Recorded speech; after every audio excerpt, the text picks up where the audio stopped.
is Mrs. Kautzer. I thought I'd make this video to help you with questions you might have about your aquifer. Hi parents!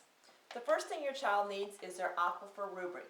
They have two choices. They can make the 3D aquifer or the paper on the aquifer. You may find website links on my website to help them with their paper, and they may use their notes. I'm going to show you the 3D model. The first thing you want to do is gather your materials. All of these materials can be gotten from around the house, outside, in the yard. First thing you need is some dirt to represent your saturated layer. The next thing you need is some rocks to represent your unsaturated layer. You'll need a piece of aquarium tubing to connect your lake with your aquifer.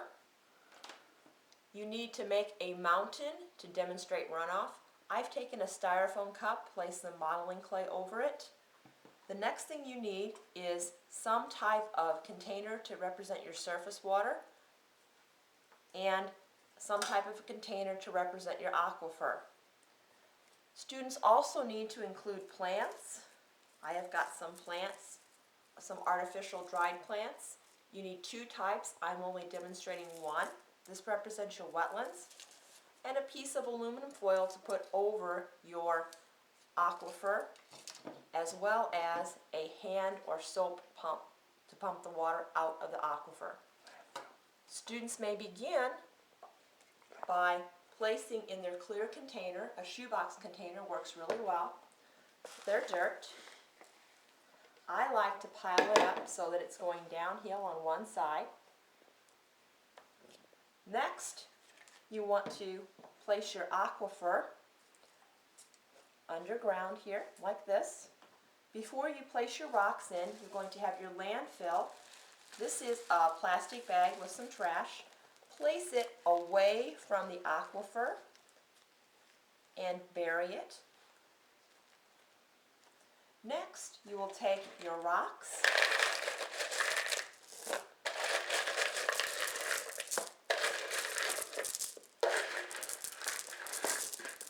and place them for your unsaturated layer.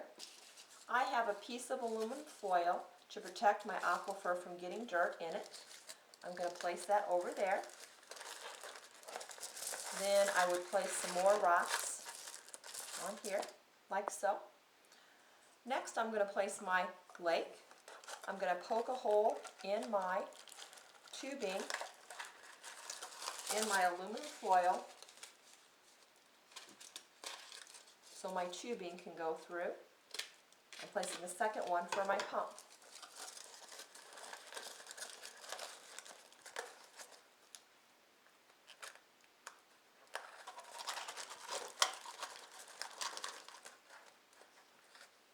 Here's my pump for my aquifer going in. Got it there? Okay.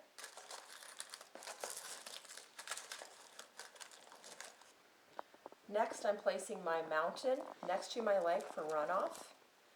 I have punched a hole in the cup and placed it into the tubing in there.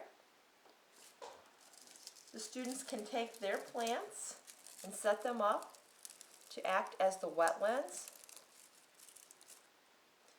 Next, before you bring your aquifer in, it's best to test it.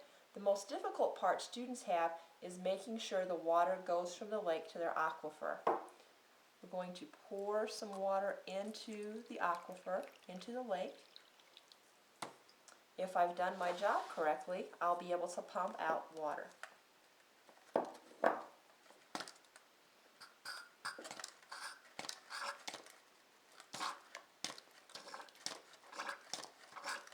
As you see, the aquifer is working fine. At this point, if the students have additional rocks they want to place over the aquifer tubing, they may. During the project, the students will be asked to demonstrate runoff, which is why we have a hill. And the students will be able to manipulate and see that when water runs off the mountain, it goes into the lake, ending up in the aquifer. I hope this simple demonstration has helped you and your child build a project for science class. The last thing the students will need to do is label everything. Remember, the unsaturated zone is the rocks. The saturated zone will be the soil. They have a mountain. They will label the wetlands.